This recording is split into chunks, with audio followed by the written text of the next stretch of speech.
बिस्मिल्लाहिर्रहमानिर्रहीम। National book foundation grade 11 mathematics lecture number 14 में आज हम एक्सरसाइज 1.4 से पहले कंप्लीट टॉपिक थ्योरी डिस्कस कर देंगे। फिर आप लोगों को आसानी होगी कि एक्सरसाइज 1.4 के क्वेश्चंस को आप लोग किस तरह सॉल्व करनी है। तो यहाँ पे हमारे पास है पहला topic, polar form of complex number. कि polar form of complex number क्या होगा। तो इससे पहले एक्सरसाइज 1.1 में, 1.2 और 1.3 में जितने भी हमने कॉम्प्लेक्स नंबर पढ़ लिया तो वो हमारे पास कार्टेशियन फॉर्म में था। वो हमारे पास क्या था? Cartesian form. आप लोग इसको रेक्टेंगुलर कोऑर्डिनेट फॉर्म भी कह सकते हैं। इसको कॉम्प्लेक्स नंबर को हमने लिखा था x प्लस वाई आयोटा। इसको कार्टेशियन फॉर्म या रेक्टेंगुलर फॉर्म कहते हैं। लेकिन इस x और y की जगह अगर मैं कॉम्प्लेक्स नंबर को इस तरह लिखूँ, z is equal to r cos theta plus iota r sine theta, या कॉम्प्लेक्स नंबर को मैं इस तरह लिख दूँ, आर में कॉमन ले सकता हूँ, r into cos theta plus iota sine theta, तो फिर इसको कहा जाएगा polar form of complex number. इसको क्या कहा जाएगा? Polar form of complex number कहा जाएगा। और एक क्वेश्चन ये है कि ये फॉर्मूला बनता किस तरह है। ठीक है, कार्टेशियन फॉर्म में हम कॉम्प्लेक्स नंबर को x plus y iota form में लिखते हैं, और पोलर फॉर्म में हम कॉम्प्लेक्स नंबर को r into cos theta plus iota sine theta form में लिखते हैं। यहाँ पे देखो, अब मतलब ये कॉम्प्लेक्स नंबर को रिप्रेजेंट करने का एक तरीका है कि कॉम्प्लेक्स नंबर को अगर मैं ऑर्डर फेयर फॉर्म में रिप्रेजेंट करता हूँ तो इसको मैं लिखता हूँ x comma y Cartesian form में। हम इसको x कामा वाई फॉर्म में रिप्रेजेंट करते हैं। लेकिन अगर पोलर फॉर्म को हम रिप्रेजेंट कर देंगे तो वो हमारे पास होगा r कामा थीटा। क्या होगा? r कामा थीटा। मतलब मेरा नाम असद है तो मैं अगर इंग्लिश में अपना नाम लिख दूंगा तो इस तरह लिख दूंगा, लेकिन अगर उर्दू में लिख दूंगा तो फिर इस तरह लिख दूंगा। तो इसका मतलब एक ही है। ठीक है, मतलब ये कार्टेशियन फॉर्म हुआ और ये क्या हुआ? पोलर फॉर्म हुआ। तो कार्टेशियन फॉर्म में हम कॉम्प्लेक्स नंबर को इस तरह लिखते हैं x खामा वाई, और पोलर फॉर्म में हम लिखते हैं r खामा थीटा। अब क्वेश्चन ये है कि इसमें r की वैल्यू क्या होगी। तो r हमारे पास होगा under root x square plus y square. ठीक है, आर हम इस तरह फाइंड कर सकते हैं x square plus y square से, और थीटा में किस तरह फाइंड कर दूंगा? थीटा हमारे पास होगा tangent inverse y by x. ठीक है, tangent inverse y by x. अगर मुझे कॉम्प्लेक्स नंबर इसी फॉर्म में गिवन हो और हमसे कहा जाए कि आर और थीटा फाइंड करो, तो आर का फार्मूला यही होगा और थीटा का फार्मूला यही होगा। अब यहाँ पे सबसे पहले हमने ये वेरीफाई करना है कि ये फॉर्म किस तरह बनता है। z is equal to r cos theta plus iota r sine theta किस तरह आता है। पहली बात ये याद रखना है कि कॉम्प्लेक्स नंबर को अगर मैं प्लेन पे रिप्रेजेंट कर दूंगा, ये हमारे पास प्लेन है और हमने इस पे कॉम्प्लेक्स नंबर को रिप्रेजेंट करना है, तो रियल पार्ट में एक्स एक्सिस पे लिख दूंगा। एक्स एक्सिस पे हम रियल पार्ट को शो कर देंगे और वाई एक्सिस पे हम इमेजनरी पार्ट को शो कर देंगे। ठीक है, कि हमारे पास कोऑर्डिनेट प्लेन है, इसको रेक्टेंगुलर कोऑर्डिनेट प्लेन भी आप लोग कह सकते हैं। ये एक्स एक्सिस है और ये हमारे पास वाई एक्सिस है। फॉर एग्जांपल हमारे पास एक कॉम्प्लेक्स नंबर है z is equal to 3 plus 4 iota. तो इसको हम प्लेन पे किस तरह रिप्रेजेंट कर देंगे? यहाँ पे देखो, कॉम्प्लेक्स नंबर को हम इस तरह लिखते हैं ना, x plus y iota form में लिखते हैं। तो इसमें x रियल पार्ट है और y जो है ये इमेजनरी पार्ट है। तो यहाँ x की वैल्यू क्या है? 3 है, 1 2 3, और y की वैल्यू क्या है? 4 है, 1 2 3 4। तो इसी पॉइंट को हम फर्स्ट क्वाड्रेंट में रिप्रेजेंट कर देंगे और ये आ जाएगा 3 कामा 4। मतलब इसमें x की वैल्यू 3 है और y की वैल्यू क्या है? 4 है। तो कॉम्प्लेक्स नंबर को हम हमेशा रेक्टेंगुलर कोऑर्डिनेट सिस्टम में रिप्रेजेंट कर देंगे। अब यहाँ पे देखो, ये जो पॉइंट 3 कामा 4 है, इसमें x की वैल्यू 3 है, y की वैल्यू 4 है। ये पॉइंट इसी ओरिजिन से, ये पॉइंट इसी ओरिजिन से इसकी लेंथ कितनी होगी, ठीक है, उसको हम z माड कह सकते हैं, मॉडुलस कह सकते हैं, या उसको मैं आर बी कह सकता हूँ। क्या कह सकता हूँ? आर कह सकता हूँ। तो आर हमारे पास क्या होगा? आर हमारे पास लेंथ होगा कि ओरिजिन से लेकर इसी पॉइंट तक ये लेंथ कितनी है, ओरिजिन से लेकर इसी पॉइंट तक ये लेंथ हमारे पास कितनी है। और दूसरी बात, यहाँ पे अगर मैं एक स्ट्रेट लाइन ड्रा कर दूंगा तो ये एक ट्राइंगल सा बनाता है। क्या बनाता है? ट्राइंगल सा बनाता है। और यहाँ पे ये एक्स एक्सिस के साथ, अलांग एक्स एक्सिस के साथ कितना एंगल बनाता है, तो इसको आप लोग एंगल टीटा कह सकते हैं, ठीक है। मतलब तो अगर मैं इसी 3 4 को इस तरह रिप्रेजेंट कर दूँ कि इसका डिस्टेंस कितना है ओरिजिन से और ये कितनी एंगल बनाता है, तो इसको कहा जाएगा फोल्डर फॉर्म। इसको क्या कहा जाएगा? Folder form. अब यहाँ पे देखो, इसमें ये कास टीटा और आयोटा साइन टीटा किस तरह बनता है। तो मैं अगर जनरल पॉइंट्स लूँ कि जेड हमारे पास कॉम्प्लेक्स नंबर है एक्स प्लस वाई आयोटा, और इसको जनरली मैं रिप्रेजेंट कर दूँ कोऑर्डिनेट प्लेन पे, तो कोऑर्डिनेट प्लेन पे मैं इस तरह रिप्रेजेंट कर सकता हूँ इसको एक्स एक्सिस कह दो और इसको वाई एक्सिस कह दो। और यहाँ पे पॉइंट मैंने लिया है फी ऑफ एक्स वाई। कौन सा पॉइंट लिया है? फी ऑफ एक्स वाई। जिस तरह मैंने यहाँ पे 3 4 लिया है। अब ये 3 4 इस ओरिजिन को से बिल्कुल मिला दो और ये इस तरह स्ट्रेट लाइन ड्रा करो, तो ये राइट एंगल ट्राइंगल बनाता है। ये क्या बनाता है? राइट एंगल ट्राइंगल बनाता है। वो एंगल जिसमें एक एंगल 90 होगी तो उसको कहा जाएगा राइट एंगल ट्राइंगल। क्या कहा जाएगा? Right angle triangle. अब यहाँ पे देखो, ये तो ओरिजिन पॉइंट है ना, इसी लेंथ को मैंने एक्स कह दिया इस पॉइंट तक, और ये जो लेंथ है इसको हमने वाई कह दिया, वाई एक्सिस कह दिया। और इसी पॉइंट से लेकर इसी पॉइंट तक आप इसको जेड मार्ट कह सकते हैं। ये डिस्टेंस कितनी होगी, ये जेड मार्ट से आप लोग फाइंड कर सकते हैं, या आप इसको आर बी कह सकते हैं। और अगर यहाँ पे एंगल टीटा बनाएगा ओरिजिन के साथ, तो फिर आप लोगों ने पढ़ा है कि राइट एंगल ट्राइंगल में ये हमारे पास फिर बेस होगा, ये परपेंडिकुलर होगा, और ये हाइपोटेन्यूज होगा।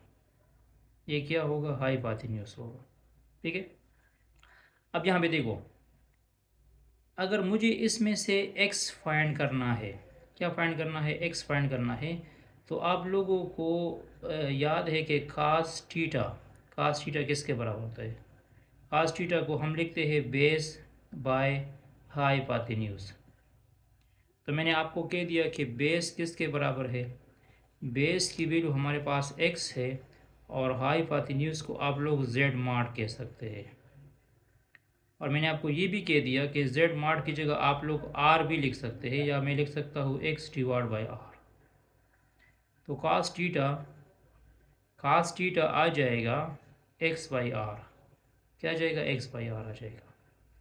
ये r इधर डिवीजन में है तो ये मल्टीप्लिकेशन में चला जाएगा। तो x की वैल्यू आ जाएगी हमारे पास x is equal to r cos theta, x is equal to r cos theta. और सिमिलरली y के लिए, y फाइंड करने के लिए, y हमारे पास परपेंडिकुलर है, तो परपेंडिकुलर साइन टीटा जो ट्रैग्नोमेट्रिक रेशो है साइन टीटा, उसको हम लिखते हैं परपेंडिकुलर डिवाइड बाय हाइपोटेन्यूज।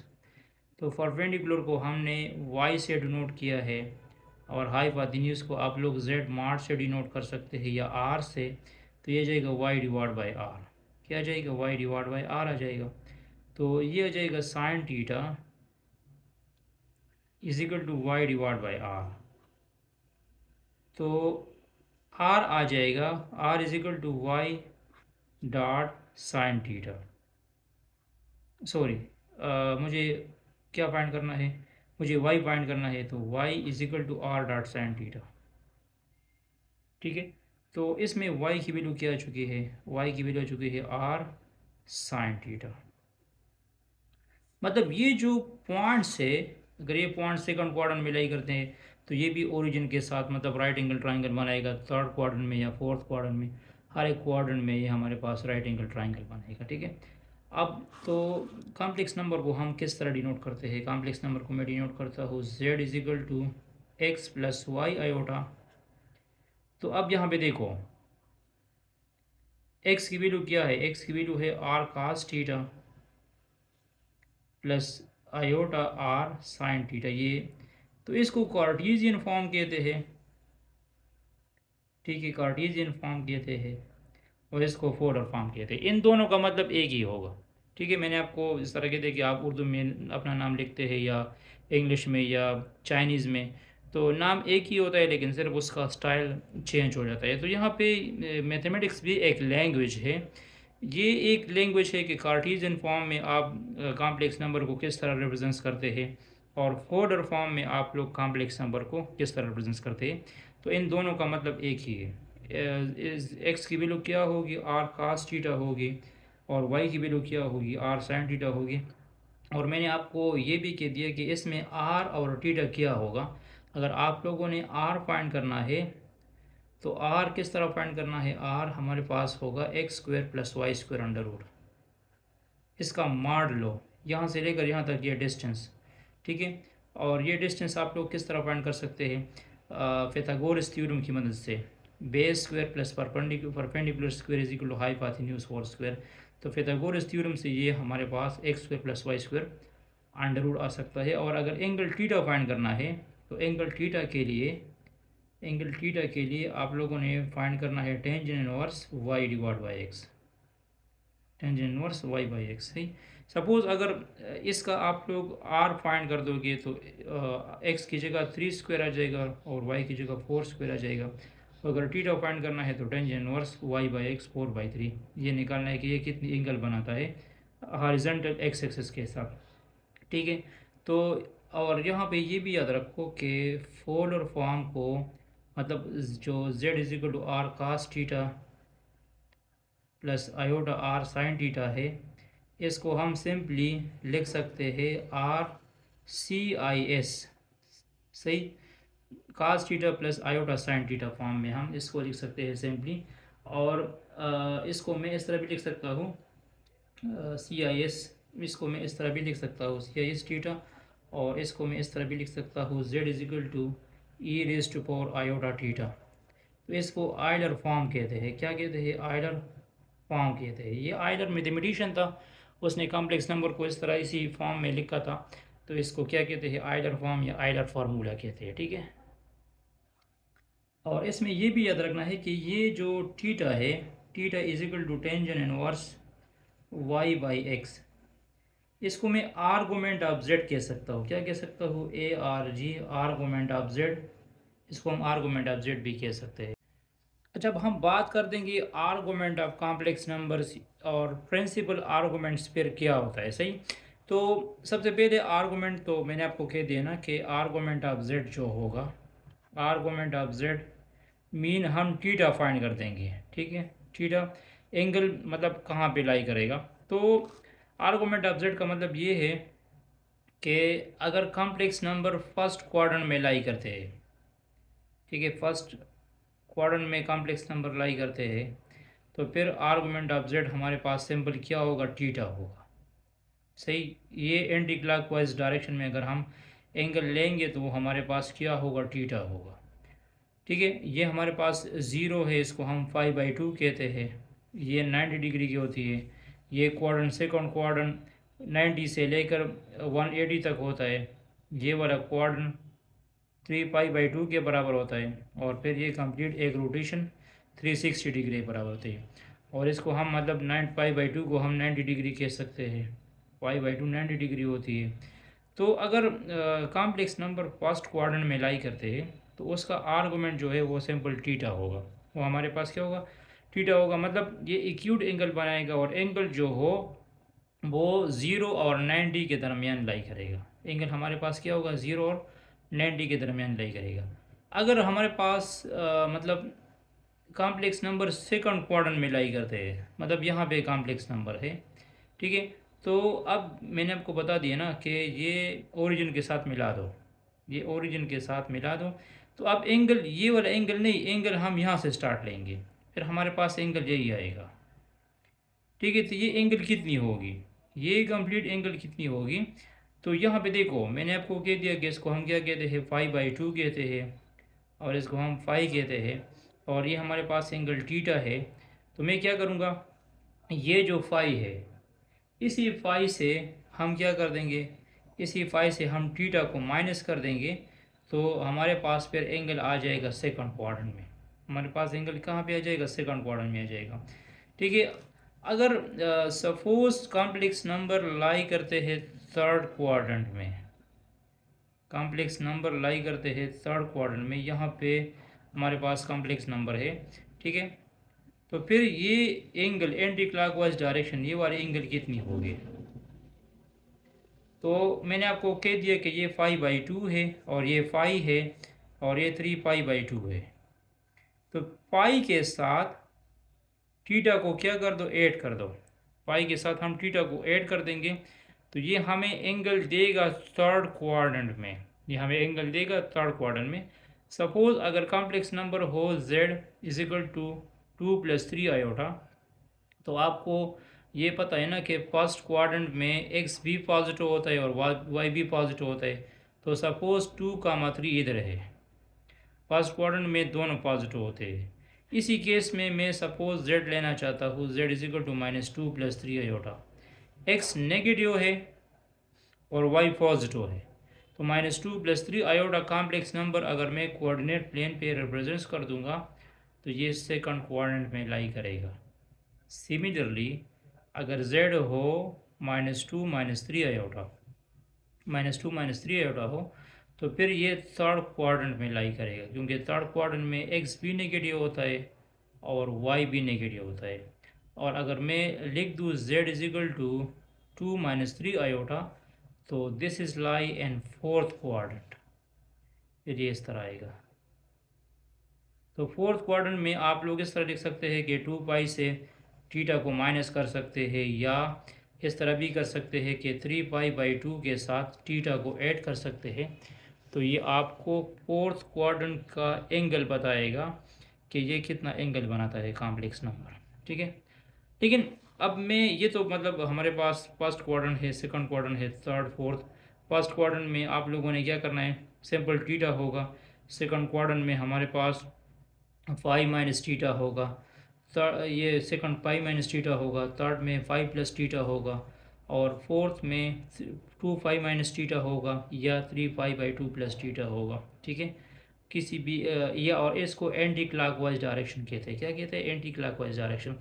अब और ये जो आर्गूमेंट ऑफ जेड है ना, ये हमारे साथ मतलब -2π से लेकर +2π तक होगा।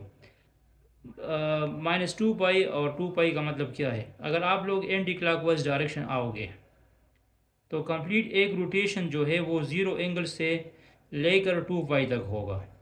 कंप्लीट एक रोटेशन ज़ीरो एंगल से लेकर 2π तक होगा। और अगर आप लोग एंटी क्लॉकवाइज डायरेक्शन जाओगे, क्लॉकवाइज डायरेक्शन इसको कहते हैं। क्लॉकवाइज डायरेक्शन में फिर एंगल हमारे पास -2π से लेकर 0 तक होगा। ये क्लॉकवाइज डायरेक्शन है और ये एंटी क्लॉकवाइज डायरेक्शन है। तो क्लॉकवाइज डायरेक्शन में एंगल हम नेगेटिव लेते हैं, और एंटी क्लॉकवाइज डायरेक्शन में हम एंगल पॉजिटिव लेते हैं। अब मैं यहाँ पे ये जो प्रिंसिपल आर्गूमेंट की हम बात करते हैं ना, प्रिंसिपल आर्गूमेंट, तो प्रिंसिपल आर्गूमेंट ये लोग लिखते हैं कि -π लेस देन और equal to argument of z should be less than और इक्वल टू +π। यहाँ पे मेन जो आर्गूमेंट है वो -2π से लेकर +2π तक है, जो मेन आर्गूमेंट है। और यहाँ पे प्रिंसिपल आर्गूमेंट की ये लोग बात करते हैं, ये मतलब -π से लेकर +π तक है। तो ये -π और +π, इसका मतलब क्या है, इसका मतलब ये है कि जो मैं यहाँ पे इसको एक्सप्लेन कर दूँगा। ठीक है, यहाँ पे देख लो, ये मैंने कोऑर्डिनेट प्लेन ड्रा कर दिया, तो फर्स्ट क्वाड्रेंट में प्रिंसिपल आर्गूमेंट फर्स्ट क्वाड्रेंट में ये सिंपल थीटा होगा, सेकंड क्वाड्रेंट में principal argument five minus theta होगा, ठीक है।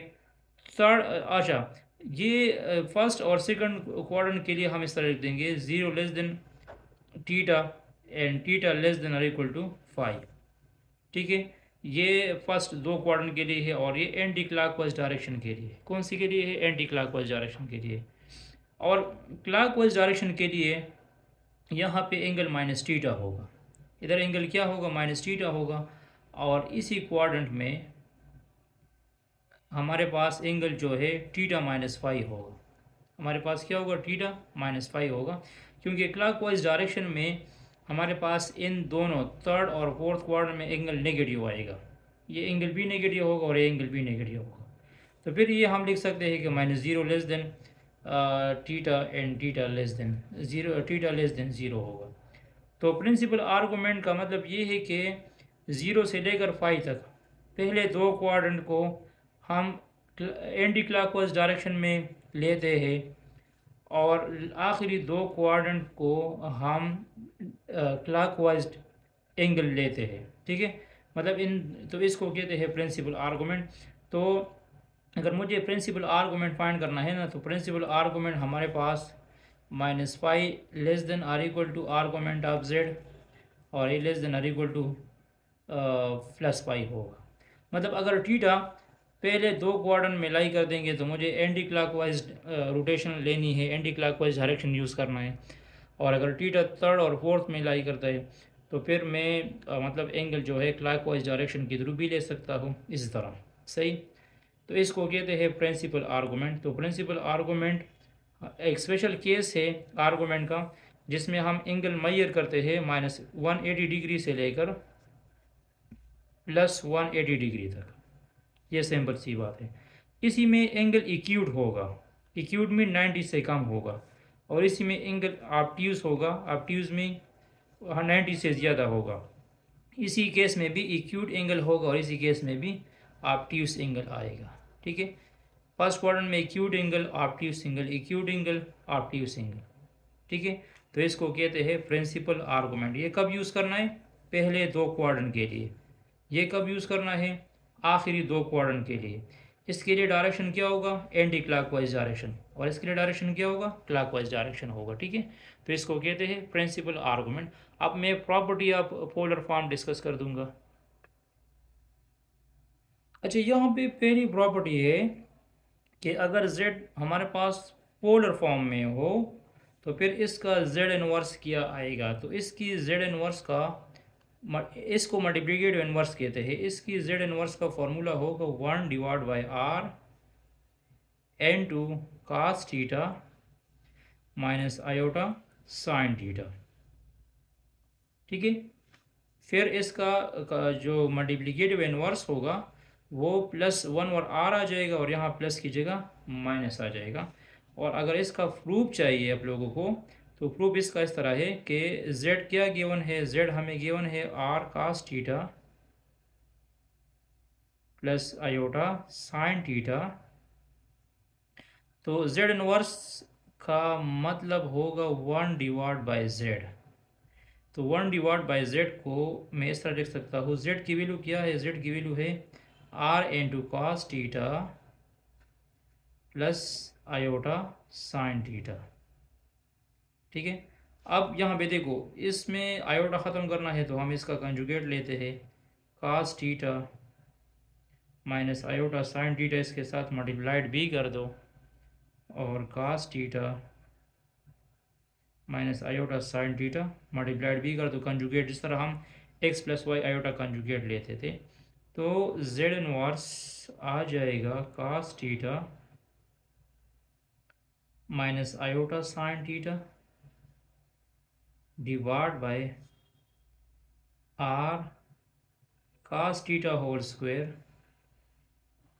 Minus iota square sine theta whole square. तो आयोटा स्क्वायर -1 के बराबर है, तो z इनवर्स आ जाएगा cos theta minus iota sine theta divide by r इससे आ जाएगा आयोटा स्क्वायर माइनस 1 है, इससे आ जाएगा cos square theta plus sine square theta. तो cos square theta plus sine square theta किसके बराबर है, 1 है। तो ये जाएगा 1 divide by r cos theta minus iota sine theta. तो इसको कहते हैं मल्टीप्लिकेटिव इनवर्स। और आप लोग डायरेक्ट भी फॉर्मूला याद रख सकते हैं कि हमारे पास अगर पोलर फॉर्म में कॉम्प्लेक्स नंबर हो तो उसका मल्टीप्लिकेटिव इनवर्स इसी तरह होगा, ठीक है। Addition of polar form of complex number मतलब अगर हमारे पास कॉम्प्लेक्स नंबर z1 हो r1 n2 cos theta 1 plus iota sine theta 1 और z2 हो r2 cos theta 2 plus iota sine theta 2। तो इसका एडिशन मैं इस तरह कर सकता हूँ कि ये रियल पार्ट है और ये भी रियल पार्ट है, ये इमेजिनरी पार्ट है और ये भी इमेजिनरी पार्ट है। तो z1 प्लस z2 आ जाएगा r1 cos theta 1 plus r2 cos theta 2, this is real part, और plus iota r1 sin theta 1 plus r2 sin theta 2। इसको कहते हैं addition of polar form of complex number. और अगर subtraction हो तो फिर प्लस की जगह माइनस आ जाएगा। रियल पार्ट के साथ रियल वाला पार्ट ऐड करना है और इमेजिनरी पार्ट के साथ इमेजिनरी वाला पार्ट ऐड करना है। अब मैं नेक्स्ट बात कर दूंगा मल्टीप्लिकेशन की। मल्टीप्लिकेशन किस तरह लेनी है, मल्टीप्लिकेशन किस तरह होगा। तो मल्टीप्लिकेशन इस तरह होगा कि अगर मैं z1 और z2 को मल्टीप्लाइड करना चाहता हूँ, मतलब r1 cos theta 1 plus r1 iota sine theta 1, ये z1 है, dot z2 r2 cos theta 2 plus iota r2 sine theta 2। तो इसका मल्टीप्लिकेशन मतलब आप लोग इसको अलग अलग मल्टीप्लाइड कर सकते हैं। r1 r2 के साथ मल्टीप्लाइड कर दो, फिर r1 r2 के साथ आ जाएगा यहाँ पे, फिर r1 r2 के साथ और फिर r1 r2 के साथ, और इस तरह cos theta 1 cos theta 2 sin theta 1 sin theta 2। इसमें रियल और इमेजिनरी पार्ट को अलग अलग कर दो। लेकिन मैं इसका फाइनल जो आंसर लिखना चाहता हूँ, इसका जो मल्टीप्लिकेशन होगा, तो मल्टीप्लिकेशन इस तरह होगा कि r1 डॉट r2 आएगा, r1 डॉट r2 आ जाएगा, cos थीटा 1 और cos थीटा 2, cos थीटा 1 और cos थीटा 2 को मैं लिख दूंगा theta 1 plus theta 2 plus iota sine theta 1 plus theta 2 आ जाएगा, ठीक है। अगर मुझे दो पोलर फॉर्म की मल्टीप्लिकेशंस करनी है ना, तो मैं सिंपली क्या कर दूंगा, मैं r1 और r2 को मल्टीप्लाइड कर दूंगा और इसकी जो कॉरेस्पॉन्डिंग एंगल है cos थीटा 1 और cos थीटा 2 को मैं ऐड कर दूंगा, फिर cos थीटा cos उस पर अप्लाई कर दूंगा। इस तरह थीटा 1 और थीटा 2 को ऐड कर दूंगा, फिर उस पर साइन अप्लाई कर दूंगा। तो ये एक तरह का फॉर्मूला याद रखना है कि मल्टीप्लिकेशन हमने polar form of complex number की किस तरह करनी है, इस तरह। और अगर आप इसको मतलब आइडल फार्मूले में लिखना चाहते हैं तो आइडल फार्मूला इस तरह होगा z1 z2 r1 dot r2 e power iota theta 1 plus theta 2, r1 dot r2 e power iota theta 1 plus theta 2। ये मल्टीप्लिकेशन का फॉर्मूला है कि हम कॉम्प्लेक्स नंबर को कैसे मल्टीप्लाइड करते हैं। इसके बाद division, division of complex number अगर पोलर फॉर्म में हो तो डिवीजन हमने किस तरह करनी है। तो डिवीजन में इस तरह कर सकता हूँ कि मैं लिख दूंगा z1 divide by z2। z1 की वैल्यू क्या है, r1 cos theta 1 plus iota r1 sin theta 1 divided by r2 cos theta 1 2 plus iota r2 sin theta 2। तो डिवीजन एडिशन में मैंने क्या किया, r1 और r2, मल्टीप्लिकेशन में मैंने क्या किया, r1 और r2 को मल्टीप्लाइड किया। यहाँ डिवीजन में r1 और r2 को डिवाइड करना है अलग सा, और यहाँ पे मैंने इसकी एडिशन ली है। मल्टीप्लिकेशन में मैंने थीटा 1 और थीटा 2 की मल्टीप्लिकेशन एडिशन की है। डिवीजन में क्या करना है, डिवीजन में एंगल को माइनस करना है, सिंपल थीटा 1 माइनस थीटा 2। ऊपर वाली एंगल से बिलो वाली एंगल माइनस करनी है। अगर ऊपर थीटा 2 आ जाएगा तो फिर मैं थीटा 2 माइनस थीटा 1 लिख दूंगा, और यहाँ पे plus iota sine theta 1 minus theta 2। ये हमारे पास प्रॉपर्टी है डिवीजन की। तो ये डिवीजन वाला फार्मूला भी याद रखना है, क्योंकि एक्सरसाइज से पहले थ्योरी समझना लाजमी है। जब आपको थ्योरी की समझ आ जाएगी तो फिर क्वेश्चन सॉल्व करना मुश्किल नहीं होगा। तो ये प्रॉपर्टी डिवीजन की प्रॉपर्टी थी, ठीक है। इसके बाद हम इंशाल्लाह एक्सरसाइज 1.4 की कंप्लीट सॉल्यूशंस कर देंगे। Thanks for watching this video, stay touch with us.